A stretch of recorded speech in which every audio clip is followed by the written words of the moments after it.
नमस्कार दोस्तों, यूआईएस एकेडमी के प्लेटफॉर्म पे मैं फिर से आप सभी का एक बार स्वागत करता हूं।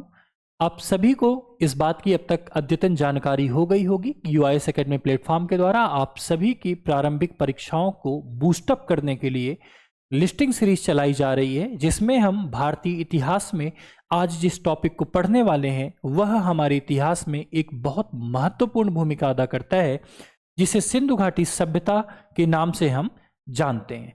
आइए जानते हैं, इस पीडीएफ को डाउनलोड आप सुमित स्टडी पॉइंट से कर सकते हैं। इसी क्रम में इसको हम आगे बढ़ाते हुए देखते हैं कि कहां कहां क्या क्या सिंधु घाटी सभ्यता के बारे में जानकारी हमारे पास उपलब्ध है।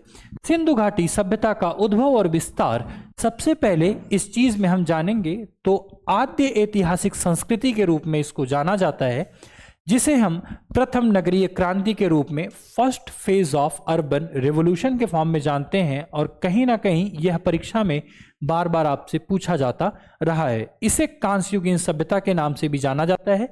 सबसे पहले यदि खोज की बात करें तो 1875 में कनिंघम के द्वारा इसकी जानकारी प्रदान की गई थी, मगर उन्होंने इसको इतना महत्व प्रदान नहीं किया, जिसको आगे क्रम में 1921 में दयाराम साहनी के द्वारा हड़प्पा का उत्खनन किया जाता है।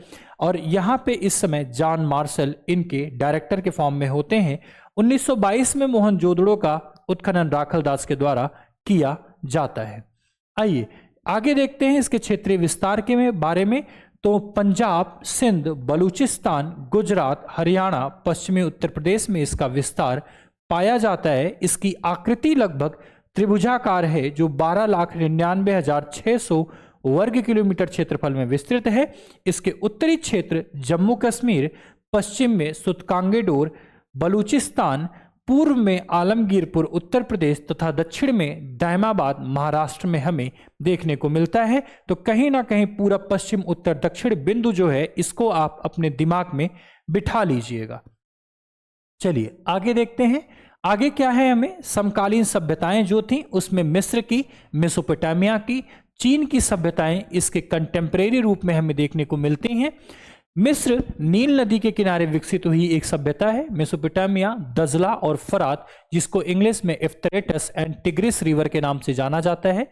चीन की सभ्यता होंगहो रिवर के नाम से होंगहो रिवर के किनारे विकसित हुई है, जिसे हम येलो रिवर के नाम से भी जानते हैं। मेसोपोटामिया के अभिलेखों में हड़प्पा सभ्यता मेलुहा के रूप में चिन्हित की गई है, और पिग्गट के अनुसार हड़प्पा और मोहनजोदड़ो एक जुड़वा नगर के रूप में हमें दिखाई पड़ते हैं। इसके अन्य तथ्यों में पिग्गट के अनुसार मोहनजोदड़ो और हड़प्पा एक जुड़वा नगर के रूप में हमें दिखाई पड़ते हैं। आगे चलते हैं इसी क्रम में।